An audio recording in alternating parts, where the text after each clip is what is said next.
పార్టీల కీలక నేతలు, అగ్రనేతలు ఒకటికి మించిన స్థానాల్లో నుంచి బరిలోకి దిగటం ప్రస్తుతం ఎన్నికల్లో సర్వసాధారణంగా మారింది. ప్రస్తుత సార్వత్రిక ఎన్నికల్లో ప్రధాని మోడీ సహా కాంగ్రెస్ పార్టీ అధ్యక్షుడు రాహుల్ గాంధీ యూపీతో పాటు కర్ణాటక నుంచి పోటీ చేశారన్న వార్తలు గత కొద్ది రోజులుగా ప్రచారంలో ఉన్నాయి. ఈ నేపథ్యంలో గతంలో 2 స్థానాల నుంచి పోటీ చేసిన అగ్రనేతలపై V6 special story.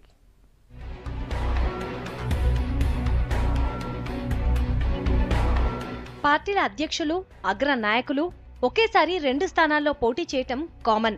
Indira Gandhi, Vajpayee, PV Narasimha Rao, Advani, Sonia Gandhi, Lalu, Narendra Modi, Mulayam Singh లాంటి అగ్రనేతలు సైతం 2 స్థానాల నుంచి పోటీ చేసిన వాళ్లే. గతంలో ఒక అభ్యర్థి ఎన్ని స్థానాల్లోనైనా పోటీ చేసే అవకాశం ఉండేది. ఒకటికి మించి స్థానాల్లో గెలుపొందితే మిగతా వాటిని వదులుకోవాలి. అయితే ఈ వెసులుబాటుతో పదే పదే ఉప ఎన్నికలొస్తున్నాయన్న విమర్శలు రావటంతో 1996లో అభ్యర్థి పోటీ చేసే స్థానాలను 2కి కుదిస్తూ ప్రజా ప్రాతినిధ్య చట్టంలో మార్పులు చేశారు.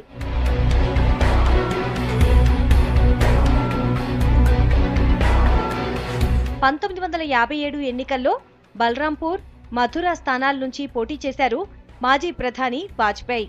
బల్రాంపూర్లో విజయం సాధించిన వాజ్పేయి మథురలో ఓటమి పాలయ్యారు.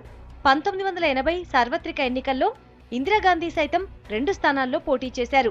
ఉత్తరప్రదేశ్లోని రాయ్ బరేలీతో పాటు తెలంగాణలోని మెదక్ లోక్సభ స్థానం నుంచి బరిలోకి దిగారు. 2 చోట్ల విజయం సాధించారు ఇందిరాగాంధీ.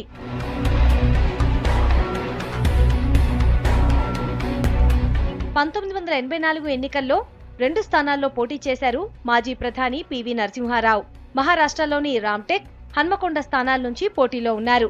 రామ్టెక్లో పివి గెలిచినా హన్మకొండలో ఓటమి పాలయ్యారు. 1991 సార్వత్రిక ఎన్నికల్లో న్యూఢిల్లీ, గాంధీనగర్ 2 స్థానాల నుంచి పోటీ చేశారు బీజేపీ అగ్రనేత ఎల్కే అద్వానీ. పోటీ చేసిన 2 స్థానాల్లోనూ అద్వానీని విజయం వరించింది. తర్వాత గాంధీనగర్ ఎంపీగా కొనసాగారు.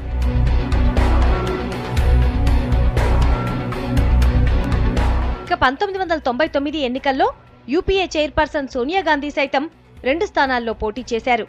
కర్ణాటక బళ్ళారి సహా యూపీలోని అమేధీ స్థానానికి సోనియా పోటీ చేశారు. 2 స్థానాల్లో సోనియా ఘన విజయాన్ని సాధించారు. ఆ తర్వాత బళ్ళారి స్థానాన్ని వదులుకున్నారు. ఆర్జేడీ అధ్యక్షుడు లాలూ ప్రసాద్ యాదవ్ సైతం 2 స్థానాల్లో పోటీ చేశారు. సరన్, పాటలీపుత్ర స్థానాల నుంచి పోటీ చేసిన లాలూ సరన్లో గెలిచి పాటలీపుత్రలో ఓటమి మూటగట్టుకున్నారు.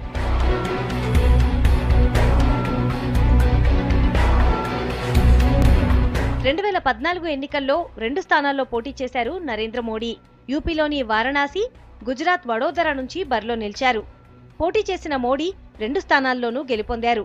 తర్వాత వడోదరాని వదిలేసిన మోడీ వారణాసికి ప్రాతినిధ్యం వహించారు. ఎస్పీ అగ్రనేత ములాయం సింగ్ యాదవ్ సైతం 2014 సార్వత్రిక ఎన్నికల్లో 2 చోట్ల పోటీకి సై అన్నారు. అజాంగఢ్, మోయిన్పురి స్థానాల్లో బరిలోకి దిగిన ములాయం 2 స్థానాల్లోనూ గెలుపొందారు. మోయిన్పురి స్థానానికి రాజీనామా చేసిన ములాయం అజాంగఢ్ ఎంపీగా కొనసాగారు.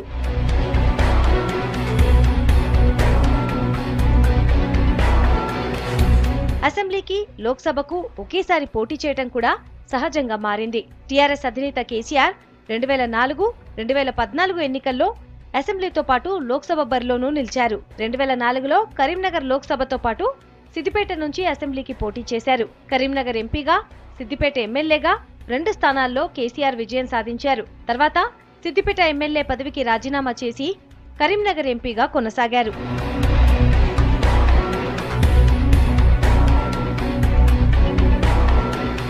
2014లో గజ్వేల్ అసెంబ్లీ స్థానంతో పాటు మెదక్ లోక్సభ స్థానం నుంచి పోటీ చేసి గెలిచిన కేసీఆర్ మెదక్ పార్లమెంట్ స్థానానికి తర్వాత రాజీనామా చేసి గజ్వేల్ ఎమ్మెల్యేగా కొనసాగారు.